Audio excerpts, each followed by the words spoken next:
Magandang araw sa inyong lahat. Ako nga po pala si Ronaldin R. Campos mula sa grade 10 Naive.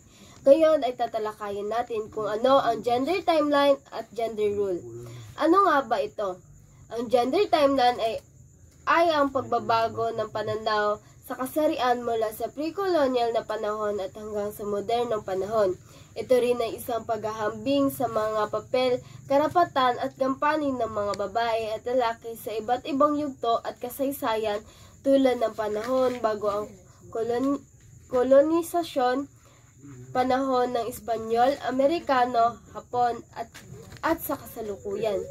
Noong pre-colonial period ay pantay-pantay ang kababaihan at kalalakihan.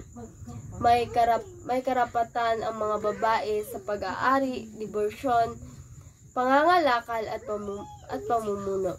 Noong Spanish period ay naging patriarka ang lipunan dahil sa relihiyon at kolonyal na polisiya. Itinuturing din na Maria Clara ang mga babae dahil mahinhin, masunurin at nasa bahay lamang. Ang gender role naman ay tumutukoy sa tungkulin ng kababaihan at kalalakihan sa bawat pangunahing panahon sa kasaysayan. Una, ang pre-colonial period. Noon pantay-pantay ang kababaihan at kalalakihan.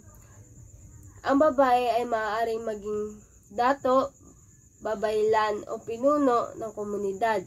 Ang kalalakihan at kababaihan ay may parehong karapatan sa pag-aari at pagmamana. Ang pangalawa ay ang Spanish period. Naging konserbatibo at patriarkal ang lipunan. Ang kababaihan ay tinignang masunurin, mahinhin at tagapag-alaga ng tahanan. Ang lalaki ang pinakamay kapangyarihan, provider at may kontrol sa pampublikong buhay. Ang pangatlo ay ang American period. Mas maraming karapatan ang kababaihan.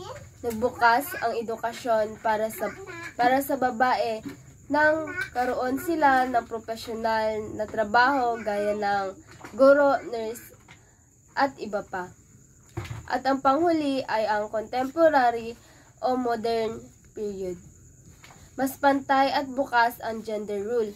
Ang kababaihan ay maaaring maging mambabatas, sundalo, CEO at pangulo ng bansa. Ang kalalakihan naman ay maaaring na ring maging husband o tagapag-alaga ng bahay.